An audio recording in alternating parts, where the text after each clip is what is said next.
Hello dear NEET aspirants and welcome back to O2 digital education. तो last lecture में basically हमने discuss किया था about the sexual reproduction in the flowering plant. हमने discuss किया था अबाउट दी रिप्रोडक्शन। तो रिप्रोडक्शन क्या होता है? The production of the offspring, new generation, है ना, एंड प्रोजेनी। इसी को हमने क्या बोला? रिप्रोडक्शन बोला। अब दो मोड होते हैं रिप्रोडक्शन के, एक होता है सेक्सुअल रिप्रोडक्शन, एक होता है asexual reproduction. If I talk about the sexual reproduction, तो at the time of the sexual reproduction how many parents will be involve? तो two different sex parent will be involve in this type of the reproduction and gametogenesis will be occur. याद रखना इस point को। Sexual reproduction के time पे क्या होगा? Gametogenesis होगी। And after the gametogenesis that means formation of the gametes. इन्हीं गैमीट्स का जो हैप्लॉइड है, male gamete and the female gamete, दोनों गैमीट का क्या हुआ? फ्यूजन हुआ। मतलब हम बात कर रहे हैं यहां पर किसकी? फर्टिलाइजेशन की। तो आफ्टर दी फर्टिलाइजेशन व्हाट जो प्रोडक्ट होगा फर्टिलाइजेशन का, वो क्या होता है? जाइगोट होता है। मतलब fusion between the male and the female gamete and forms the zygote. और जो जाइगोट है वो किस नेचर का होता है? याद रखें इस पॉइंट को हमेशा। जाइगोट जो होता है वो डिप्लॉइड नेचर का होता है। इसी जाइगोट से क्या बनेगा? एम्ब्रियो बनेगा। और जो एम्ब्रियो है वो किस में कंटेन होगा? प्लांट के केस में सीड्स में प्रेजेंट होगा। तो हमने भी पढ़ा था सीड क्या होता है? The part of the plant which contain the embryo of the next generation. इसी को हम क्या बोलते हैं? सीड बोलते हैं। तो एंजियोस्पर्मिक प्लांट की अगर हम बात करें, जो हम पढ़ेंगे sexual reproduction in the flowering plant, मतलब हम बेसिकली इस चैप्टर में किस प्लांट को डिस्कस करने वाले हैं? About the angiospermic plant. तो एंजियोस्पर्मिक प्लांट में जो रिप्रोडक्टिव यूनिट होती है वो क्या होती है? वो होती है फ्लावर। देन हमने डिस्कस किए थे about the parts of the flower. भाई अगर हम बात करें, कैलिक्स है, कोरोला है, एंड्रोशियम है, गाइनोशियम है। कैलिक्स एंड कोरोला, ये हमने इसके फंक्शन भी पढ़े थे। Androecium and gynoecium, male reproductive unit कौन सी है इसमें, फीमेल रिप्रोडक्टिव यूनिट कौन सी है इसमें, ये पता होना चाहिए। और ये जितने पार्ट्स हैं फ्लोवर के, सबके सब अटैच होंगे इन दी थैलेमस, और जिसको हम क्या बोलते हैं? रिसेप्टेकल भी बोलते हैं, जो लोअर बल्ज पार्ट होता है किसका? फ्लोवर का। देन हमने डिस्कस किया अबाउट द एंडोशियम। अब एंडोशियम में बेसिकली क्या होता है? Consist the stamen. And stamen की दो कंपोनेंट होते हैं जो हमें पता होना चाहिए, एक है एंथर और एक होता है फिलामेंट। अगर हम बात करें, देखो एंथर की, एंथर के हमने कुछ कैरेक्टरिस्टिक प्रॉपर्टीज पढ़ी थी। एंथर कैसा होगा? बाइलोब्ड होगा।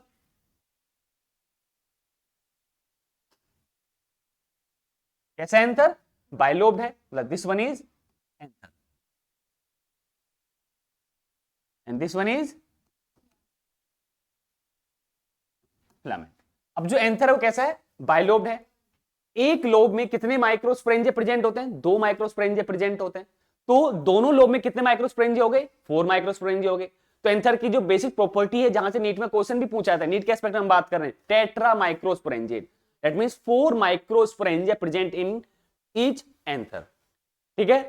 फिर हमने डिस्कस किया अबाउट दी जो 4 माइक्रोस्पोरेंजिया एंथर बोल लेयर के बारे में हम डिस्कस करने वाले हैं अभी। ठीक है। तो एंथर बोल लेयर अगर हम इसको ट्रांसफर सेक्शन में ले जाएं, कट करें इसको ट्रांसफर सेक्शन में, ठीक है, तो एंथर का जो स्ट्रक्चर आता है वो कैसा आएगा? टेट्रा गोनल टाइप आएगा।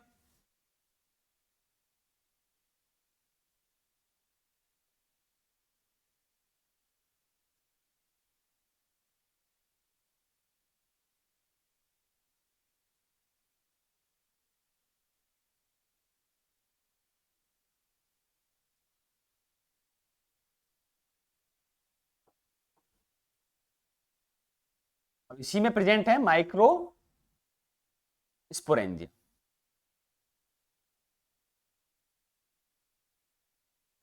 अब एंथर बोल लेयर्स की अगर हम बात करें, तो बेसिकली 4 लेयर्स हैं जो हमें याद रखनी है, उनका नाम एंड ऑल्सो देयर रोल, वो हमें पता होना चाहिए।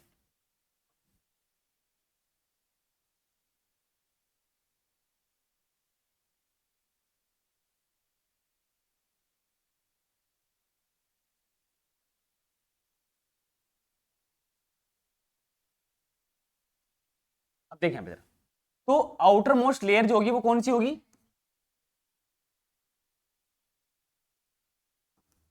एपिडर्मिस। जो आउटर मोस्ट कवरिंग होते हैं प्लांट के होल बॉडी की, वो क्या है? एपिडर्मिस। अच्छा, एपिडर्मिस कौन से सेल से बनी होगी? Epidermal cell. अब अगर मैं तुमसे ये बोलूं कि प्लांट टिश्यूज हमने पढ़े, 2 टाइप के प्लांट टिश्यूज होते हैं। एक होता है कौन सा? मेरिस्टेमेटिक, और दूसरा होता है परमानेंट। अब परमानेंट वाले भी 2 टाइप के होते हैं, simple permanent and complex permanent. Simple permanent कौन से होते हैं? पेरेनकाइमा है, कोलेनकाइमा है, स्क्लेनकाइमा। तो ये जो एपिडर्मल सेल्स हैं, इसमें जो एपिडर्मल सेल्स हैं, ये इंपॉर्टेंट पॉइंट है, एपिडर्मल। इनका नेचर क्या है, ये कौन से किस टाइप के सेल्स हैं, ये पेरेनकाइमेटिक सेल्स हैं। किस टाइप के हैं ये, पेरेनकाइमेटस हैं। किस टाइप के हैं, पेरेनकाइमेटस। तो मेरिस्टेमेटिक हुए, परमानेंट हुए, परमानेंट हुए, वो भी सिंपल परमानेंट टिश्यूज हुए। Is it clear. अब एपिडर्मल सेल्स जो हैं ये कैसी होंगी, विदाउट इंटरसेलुलर स्पेस भी होती हैं, तो एक कंटिन्यूअस लेयर फॉर्म करती है। क्या फॉर्म करती है, फॉर्म कॉन्टिन्यूअस शीट या लेयर फॉर्म करेंगी एक ही। Is it clear, good. Then inner to the epidermis, inner to the epidermis, ये वाली जो लेयर है, this is endothecium.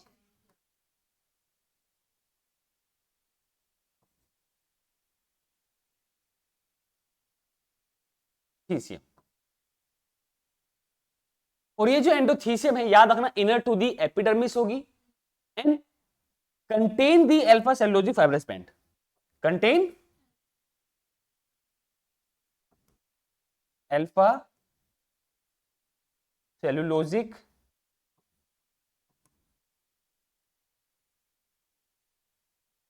Fibrous band. भाई अल्फा सेलुलोजिक फाइब्रस बैंड है इसमें। और ये जो अल्फा सेलुलोजिक फाइब्रस बैंड है, इनका नेचर क्या है, इनका नेचर है हाइग्रोस्कोपिक नेचर, हाइग्रोस्कोपिक नेचर है। अब हाइग्रोस्कोपिक नेचर का मतलब क्या होता है, ये हाइग्रोस्कोपिक का मतलब क्या है, वाटर को ये होल्ड करते हैं। क्या करते हैं, वाटर को hold the water, holds water, water को होल्ड कर रहे हैं and over the limit to absorb the water. मतलब एक लिमिट है इसकी वाटर को एब्जॉर्ब करने की, वाटर को होल्ड करने की, ओवर द लिमिट क्या हो जाएगा, ये ब्रेक हो जाएगा।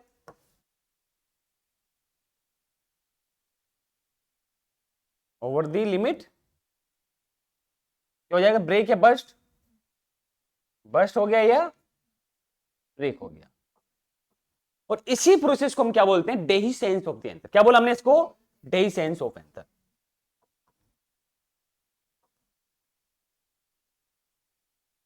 dehiscence of anther. So you should to know about the which layer of the anther wall responsible for the dehiscence of the anther। हम किसकी बात कर रहे हैं यहाँ पर, एंडोथीसियम की हम बात कर रहे हैं। तो यहां से नीट में क्वेश्चन पूछा जाता है, पता होना चाहिए तुम्हें। And inner to the endothecium जो लेयर है, ये कौन सी हो गई, this is middle layer, this is middle layer. और मिडल लेयर जो होती है at the time of the maturation, ये डिजेनरेट हो जाते हैं, degenerate during the maturation of anther, degenerate during maturation of anther. Anther के मैच्योरेशन के टाइम पर ये क्या हो गई, डिजेनरेट हो गई। नाउ हम बात कर रहे हैं अब किसकी, टेपेटम की, जो इनर मोस्ट लाइनिंग है।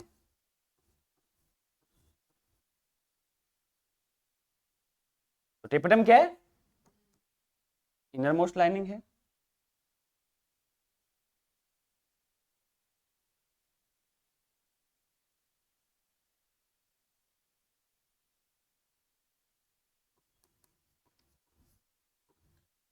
Inner most lining of anther ball. और यही क्या कर रही है, सराउंड कर रही है किसको, माइक्रोस्पोरेंजिया को, सराउंड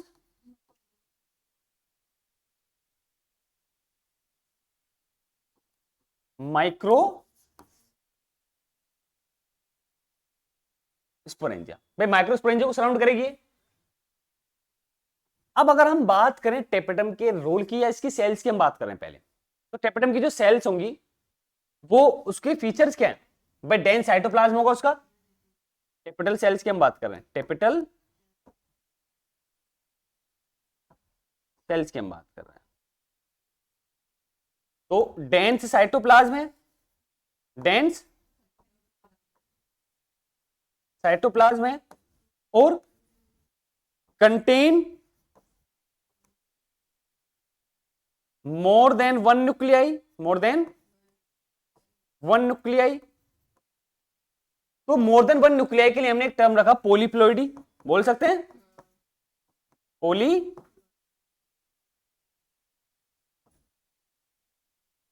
होगी। और तब किसी सेल के साइटोप्लाज्म में एक से ज्यादा न्यूक्लियाई प्रेजेंट होंगे, मोर देन वन या मोर देन टू होंगे, तो उस कंडीशन को हम क्या बोलते हैं, coenocytic and also known as the syncytium, which is the very important point in the aspect of the NEET exam.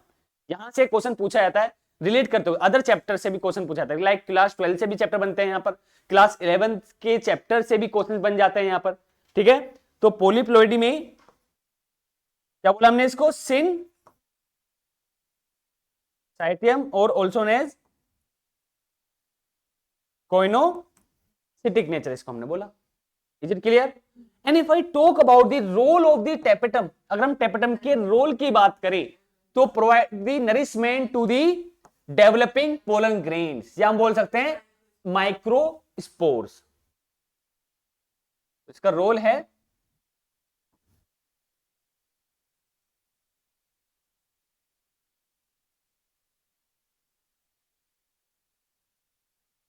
Provide nourishment to developing microspores, या हम बोलेंगे इनको पोलन ग्रेन्स। अब यहां पर क्वेश्चन कहां से पूछे जाते हैं, अब समझो जरा, एंथर वो लेयर से क्वेश्चन पूछा जाता है, ये एकदम क्लियर है। कहां से क्वेश्चन पूछा जाता है, एक तो है एंडोथीसियम से, ये लेयर हमारे लिए इंपॉर्टेंट है, इसका रोल हमारे लिए इंपॉर्टेंट है। ये नहीं पूछा कि इसमें कौन से बैंड्स होंगे, ये पहले आता था, आउट ऑफ एनसीईआरटी चीजें चलती थी, लेकिन अब जो है 99.9% जो है एनसीईआरटी बेस्ड ही क्वेश्चन आते हैं। तो एंडोथीसियम जो हमारी बुक बोल रही है वो क्या है, responsible for the dehiscence of anther. किसके लिए रिस्पॉन्सिबल है, डेहिसेंस ऑफ एंथर। तो ये क्वेश्चन पूछा जाता है, मतलब which layer of the anther responsible for the dehiscence of the anther, तो वह है कौन सी, एंडोथीसियम लेयर की हम बात कर रहे हैं। And which layer of the anther wall responsible for the provide the nourishment to the pollen grain or the microspores, तो वो कौन रिस्पॉन्सिबल होगी, टेपेटम। तो यहां से क्वेश्चन पूछा जाता है टेपेटम सेल्स की क्या यहां पर प्रॉपर्टीज है, वो क्वेश्चन पूछे जाते हैं। भाई इसका डेंस साइटोप्लाज्म है, साइटोप्लाज्म कैसा है, डेंस है, contain the more than one nuclei, जिसको हमने क्या बोला, पॉलीप्लोइडी। अब मोर देन वन न्यूक्लियाई है तो उस कंडीशन को हम क्या बोलते हैं, सिनसाइटियम बोल सकते हैं, और क्या बोल सकते हैं उसको हम, कोइनोसिटिक हम उसको बोल सकते हैं। तो दो लेयर हमारे लिए बहुत इंपॉर्टेंट है, एक एंडोथीसियम, एक लेयर ये हमारे लिए इंपॉर्टेंट है बहुत ज्यादा, और एक टेपेटम लेयर, ये हमारे लिए इंपॉर्टेंट है। इन दोनों के रोल क्या है पता होना चाहिए, इन दोनों की कैरेक्टरिस्टिक प्रॉपर्टीज क्या है ये हमें पता होना चाहिए। भाई टेपेटम में कैरेक्टरिस्टिक प्रॉपर्टीज क्या है, डेंस साइटोप्लाज्म है, मोर देन वन न्यूक्लियाई है। एंडोथीसियम में एक प्रॉपर्टी क्या है, उसके पास क्या है, अल्फा सेलुलोजिक फाइब्रस बैंड है। क्यों, इसी वजह से वो क्या है, हाइग्रोस्कोपिक नेचर का है, और हाइग्रोस्कोपिक नेचर का तो वो होल्ड कर पा रहा है किसको, वाटर मॉलिक्यूल्स को, एंड यही लेयर है रिस्पॉन्सिबल होगी for the dehiscence of the anther. I hope ये क्लियर हो गया होगा, कोई डाउट है किसी को, गुड। तो आ गया ये जरा, अच्छा अगर मैं तुमसे बोलूं कि ये क्या है, माइक्रोस्पोरेंजिया, अब इसकी हम बात करें स्ट्रक्चर ऑफ माइक्रोस्पोरेंजिया की। माइक्रो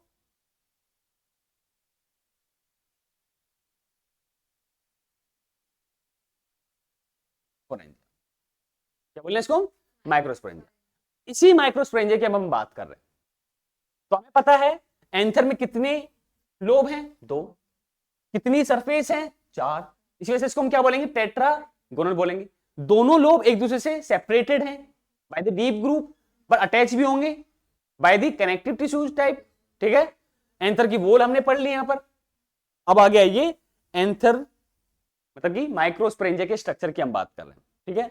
अब जो माइक्रोस्पोरेंजिया का स्ट्रक्चर होता है, हमें पता है कि एंथर में कितने माइक्रोस्पोरेंजिया होंगे, 4, तो क्या बोलेंगे उसको हम, टेट्रा माइक्रोस्पोरेंजिएट बोल सकते हैं, या टेट्राड ऑफ दी स्पोरेंजिया हम उसको बोल सकते हैं।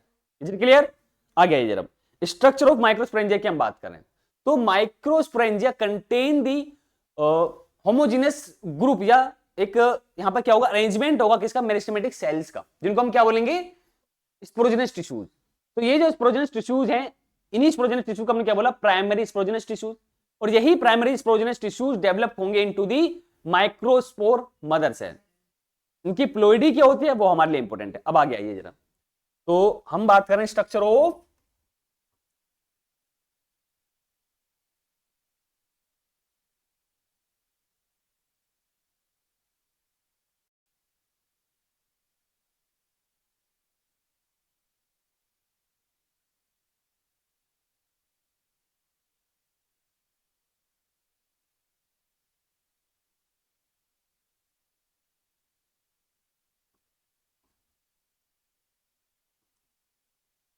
Micro sporangia. तो जो माइक्रोस्पोरेंजिया है, सबसे पहले तो कितने होंगे एंथर में, 4 microsporangia in anther, 4 microsporangia in anther. इसी वजह से एंथर को हम क्या बोलते हैं, टेट्रा स्पोरेंजिएट हम बोलते हैं। ठीक है, अब ये जो माइक्रोस्पोरेंजिया कंटेन कर रहा है क्या,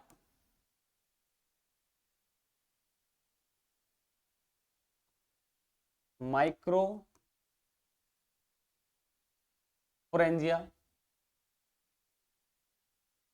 contain homogeneous mass of meristematic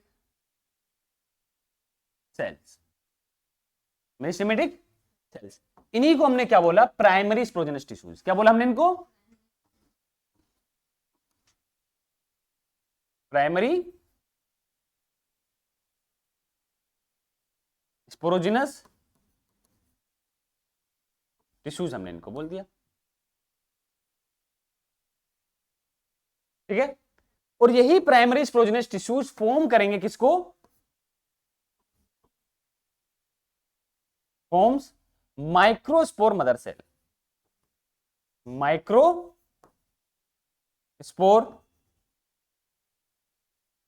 mother cell form करेंगे।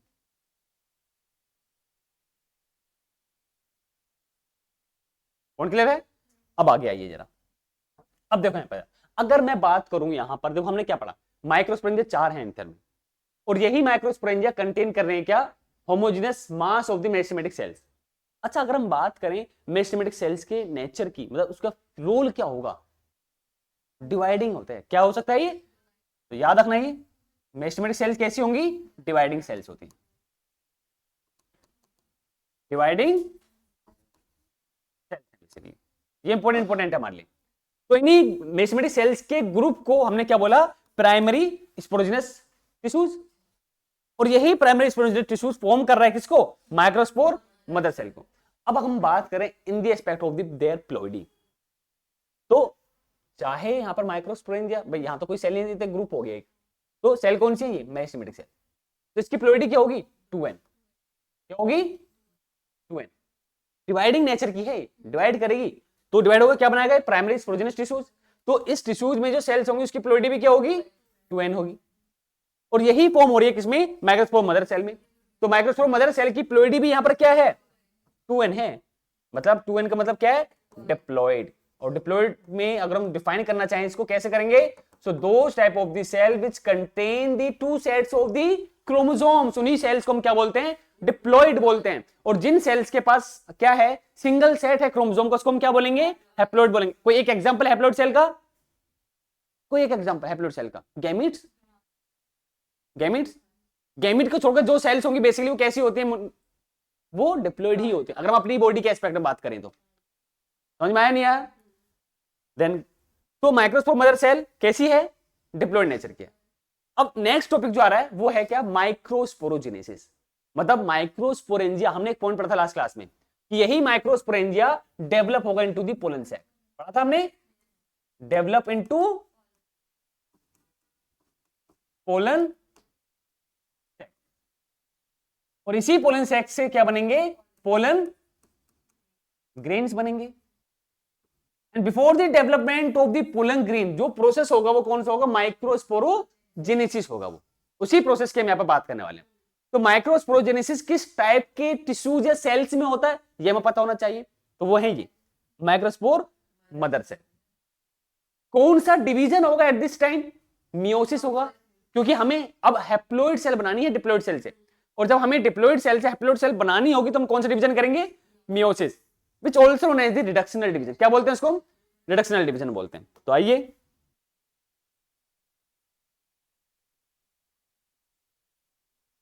माइक्रो स्पोरोजेनेसिस की हम बात कर रहे हैं। अब देखो दो वर्ड हैं यहां पर भी, एक है माइक्रोस्पोर और एक है जेनेसिस। जेनेसिस का मतलब क्या होता, क्या है, जेनेसिस का मतलब होता है टू फॉर्मेशन, टू फॉर्मेशन। किसकी फॉर्मेशन होगी, माइक्रोस्पोर की फॉर्मेशन होगी। तो फॉर्मेशन ऑफ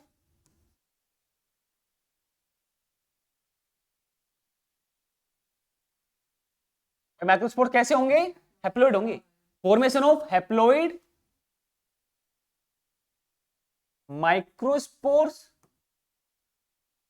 फ्रॉम, किससे, माइक्रोस्पोर मदर सेल से, फ्रॉम माइक्रोस्पोर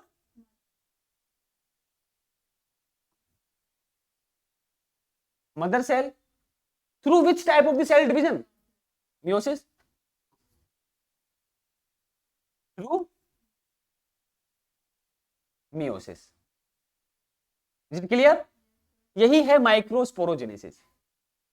अब एक यहां पर मान लो, एक यहां पर क्या है, माइक्रोस्पोर मदर सेल है, this is MMC, microspore mother cell, और इसकी जो प्लोइडी होगी वो क्या होगी, डिप्लोइड होगी।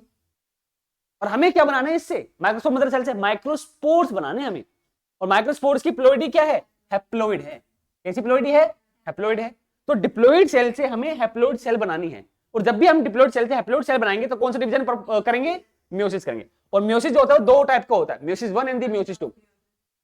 अगर मैं बात करूं ओवरऑल मियोसिस के रिजल्ट की, हम दोनों मिला दिया, मियोसिस 1 भी हमने ऐड कर दिया, मियोसिस 2 भी ऐड किया हमने। तो ओवरऑल मियोसिस के टाइम पर एक सेल से, एक पेरेंटल सेल से कितनी डॉटर सेल बनती है, 4। तो माइक्रोस्पोर्स कितने बनेंगे एक सिंगल माइक्रोस्पोर मदर सेल से, 4 बनेंगे। बहुत बढ़िया।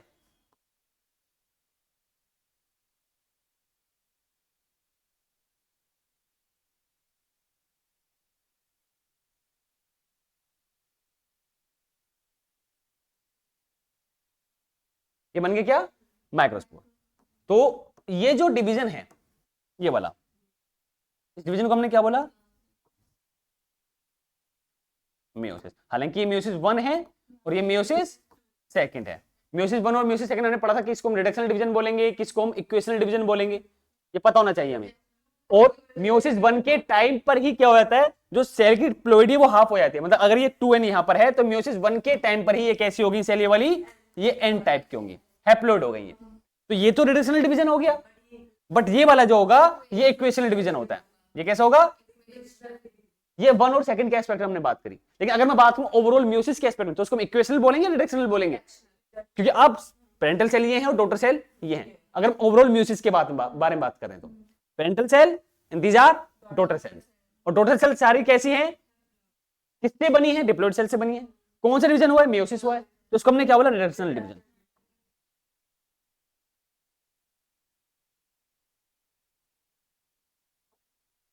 रिडक्शनल डिवीजन बोला, मतलब at the time of the meiosis number of chromosome in the daughter cell will be half to their parental cell.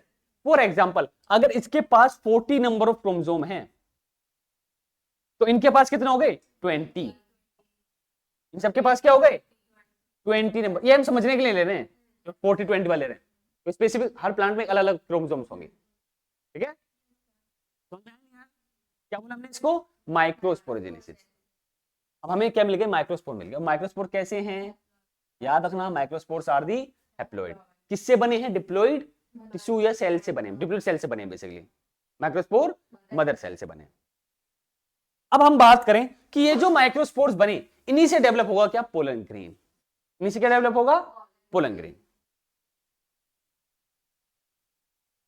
तो माइक्रोस्पोर्स जो है पहले तो सिंगल सेल है। कैसी है? सिंगल सेल होती है और ये एसोसिएटेड होते हैं विद टुगेदर। यहां पर जो हमने चार बनाई है एसोसिएटेड है। किस मैनर में? इस मैनर में एसोसिएट है। पर eight the time of the maturation ये डिसोसिएट हो जाते हैं फ्रॉम ईच अदर। माइक्रोस्पोर कैसे होते हैं? एसोसिएटेड फॉर्म में होंगे पर during the maturation of anther, during maturation of anther, anther के मैच्योरेशन के टाइम पर क्या हुआ? ये डिसोसिएट कर गए। डिसोसिएट फ्रॉम ईच अदर, एक दूसरे से क्या हुआ? ये डिसोसिएट हो गए। क्लियर? तो सिंगल सेल है और अब यही माइक्रोस्पोर डेवलप होंगे into pollen grains, develop into pollen grains. किस में डेवलप हुए? पोलन ग्रेन्स में डेवलप हो गए। अब माइक्रोस्पोर तो सिंगल सेल है और जो पोलन ग्रेन होगा उसमें बेसिकली टू सेल्स होती हैं। तो यहां पर डिवीजन हुआ है। कौन सा डिवीजन होगा भाई? हमने ये बनाया माइक्रोस्पोर। ये क्या है? Micro spore. अब इसी में क्या हुआ? दो सेल बन गई और एक ही सेल के अंदर है, ये एक ही बॉडी के अंदर है मतलब ये। तो दो सेल कौन सी? एक लार्ज सेल है, आगे हम इसका स्ट्रक्चर पढ़ेंगे पोलन ग्रेन का। एक सेल होती है स्पिंडल शेप जनरेटिव सेल, तो ये वेजिटेटिव सेल है और ये जनरेटिव सेल है। तो दोनों सेल की जो प्लोइडी है यहां पर वो क्या होगी? एन होगी। क्यों? क्योंकि एक तो ये बना किससे है? माइक्रोस्पोर से, जो कैसा है? हैप्लोइड है। और याद रखना कभी भी हैप्लोइड सेल में मियोसिस डिवीजन नहीं हो सकता। Meiosis always occurs in the diploid cell, चाहे किसी भी ऑर्गेनिज्म के एस्पेक्ट में बात करें, चाहे हम प्लांट के एस्पेक्ट में बात करें या अगर हम बात करें in the animal case, meiosis जो होगा ऑलवेज डिप्लॉइड सेल में ही होगा। और माइटोसिस जो है वो डिप्लॉइड में भी हो सकता है और हैप्लोइड में भी हो सकता है। बट एनिमल के केस में mitosis only occur in the diploid cell in the case of the animal. पर अगर हम प्लांट के केस में बात कर रहे हैं तो माइटोसिस हैप्लोइड सेल में भी हो सकता है। रिजल्ट तुम्हारे सामने है यहां पर। एग्जांपल, माइक्रोस्पोर, पोलन ग्रेन बना, दो सेल बनी, फिर ये जनरेटिव सेल, इससे बनेंगे मेल गैमीट, यहां पे भी अगेन माइटोसिस होगा। तो प्लांट के केस में माइटोसिस हैप्लोइड सेल में भी हो रहा है और डिप्लॉइड सेल में भी हो रहा है, डिप्लॉइड सेल में भी हो सकता है। बट एनिमल केस में माइटोसिस ओनली किस में होगा? डिप्लॉइड सेल में होगा। समझ में आ रहा है? तो अगर मैं तुमसे पूछूं कि इन दोनों की प्लोइडी क्या है? ये भी एन है। और याद रखें अगर हमें प्लोइडी को सेम रखना है तो हम कौन सा डिवीजन करेंगे? माइटोसिस करेंगे। अच्छा, ये भी तो मियोसिस सेकंड इक्वेशनल डिवीजन है। पर हमने एक पॉइंट पढ़ा है सेल साइकिल सेल डिवीजन में कि meiosis second is similar to the mitosis but not exact copy of the mitosis. Differences हैं यहां पर कुछ, तो हम आगे डिस्कस करेंगे। तो वेजिटेटिव सेल हैप्लोइड है, जेनेटिव सेल भी कैसी है? हैप्लोइड है। तो यहां पर कौन सा डिवीजन हुआ है? याद रखना, माइटोसिस हुआ है। और माइटोसिस प्लांट केस में हैप्लोइड सेल में भी हो सकता है, डिप्लॉइड में भी हो सकता है, ट्रिप्लॉइड में भी हो सकता है। और आगे हम पढ़ेंगे ट्रिप्लॉइड वाला जो फीचर होगा इसका। यहां पर कोई डाउट है किसी को? तो अब हम बात करें अबाउट दी पोलन ग्रेन्स। एक मिनट,